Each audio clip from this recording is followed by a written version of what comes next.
Hola y bienvenidos al mundo de la filosofía, el cinismo. Hoy estamos de vuelta para conversar un poco sobre el cinismo. Estudiaremos sus principales características y seremos críticos a la hora de conceptualizar sus términos.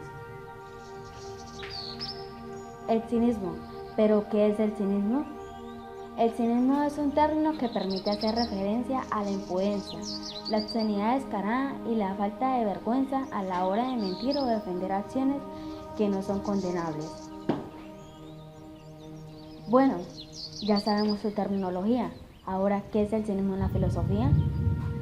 En la filosofía, el cinismo fue una denominación a la doctrina de la escuela cínica, formada por discípulos de Sócrates a mediados del siglo IV a.C. Esta denominación surgió como un calificativo despectivo a su modo de vivir, ya que los cínicos despreciaban las riquezas y los bienes materiales. Antístenes y Diógenes de Sinope fueron algunos de los principales filósofos de esta escuela, que consideraban que la civilización era un mal para el hombre, quien debería vivir de manera amistosa con la naturaleza. En otras palabras, el hombre debía ser justo y cuidadoso con la naturaleza y los bienes morales. Por eso se tomó el término cinismo, desprecio de lo material como el dinero, las propiedades, etc.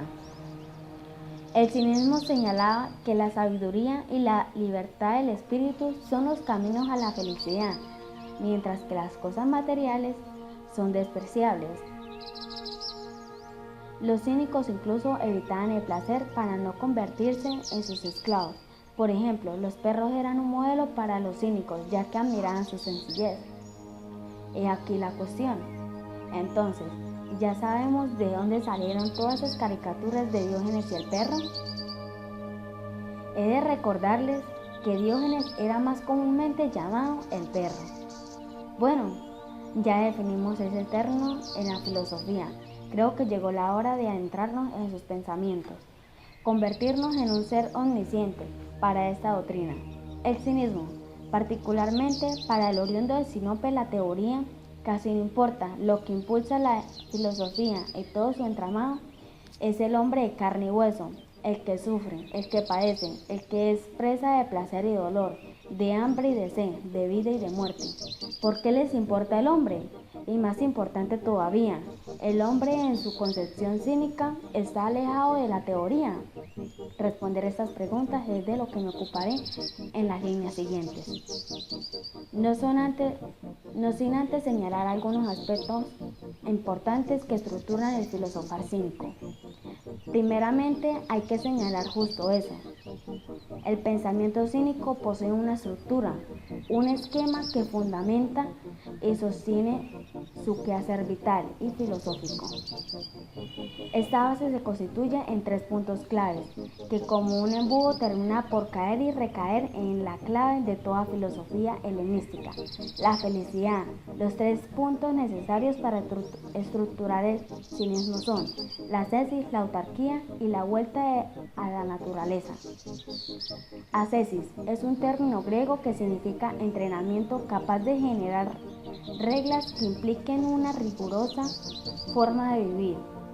La filosofía cínica rescata la palabra para conceptualizar su manera de enfrentarse al mundo, consistente en construirse a sí misma bajo una rigurosa moral que permita a la voluntad un esfuerzo constante de renuncia a todo aquello que enajene al cuerpo y a la mente, lo que aliena, pervierte y hace el hombre un ser precario y denigrante.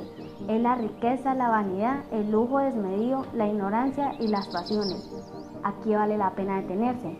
Por el cinismo nos da ya un rasgo importante sobre lo que supone es o debe ser el hombre, un ser esforzado, voluntarioso y capaz de dominarse a sí mismo, con intención de conocerse y mesurar sus pasiones. La ascesis es un camino para alcanzar la felicidad. En el caso de la filosofía cínica, requiere dominar las propias pasiones al momento de renunciar al lujo. Con ello, el hombre se sitúa libre, conquistándose a sí mismo por medio de la ascesis, entrenándose no para padecer la pobreza, sino gozarla. hablamos de que la ascesis cínica es ya una transmutación de los valores, lema diogénico por excelencia, porque la riqueza material es de realidad pobreza moral e intelectual, mientras que la pobreza monetaria es riqueza filosófica en tanto solo deja al hombre consigo mismo, dueño de sí y no poseído por sus pertenencias, sino únicamente abocado a resolver sus necesidades, dormir, defecar, comer y eyacular. Apegarse a estas necesidades es un acto difícil que solo los hombres más audaces son capaces de realizar. ¿Por qué? Y para ello se requiere concebirse a uno mismo como hombre libre, dueño de sí y con un rasgo definidor. Animalidad. La animalidad cínica es sabiduría natural, pero para percatarse de ella es necesario ejercitar la mente y el cuerpo, aprender y comprender que el hombre en frugalidad puede conocerse mejor y así ser feliz y sabio en tanto poseedor y dueño de sí, lo que implica que no hay turbación en él, es decir, ha conseguido la ataraxia, entendida como imperturbabilidad. Esta ataraxia se consigue por medio de la ascesis, porque requiere ejercitarse para no verse sorprendido por la fortuna, por ninguna pasión alienante que pervierta o esclavice el cuerpo o la mente. Por ello es que Diógenes come, se masturba y realiza todo tipo de actos corporales, animales y naturales en la agora. Su finalidad es la ataraxia, lo que la enajenación, la total soltura y libertad que conlleve felicidad. Podemos decir que la ascesis cínica desnuda al hombre y lo que encuentra primero es un animal poseedor de un cuerpo que siente, padece y vive. Esto resulta de suma importancia porque nos presenta a Diógenes desvergonzado, incivilizado, pero ante todo ser libre e individual, que no se deja pervertir por la civilización y promesas de progreso. El cuerpo, la carne, la materia cínica son un instrumento filosófico que resulta indispensable para ser y estar. Más aún, el cuerpo es la antítesis de la sociedad, porque esta última es una masa sin rostro, un leviatán que devora las particularidades de los hombres para exaltar sus semejanzas y así moldear y masificar a su antojo.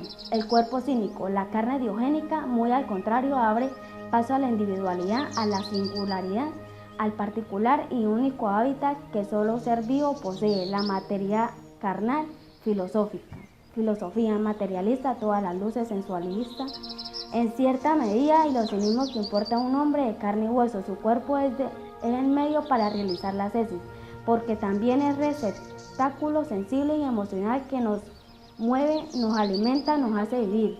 Tenemos ya una ascesis entendida como entrenamiento moral, mental y corporal que nos enseña a conformarnos con nuestra animalidad, nuestras necesidades y autoconocernos para conseguir la ataraxia. Nos resta dilucidar la autarquía y el regreso a la naturaleza.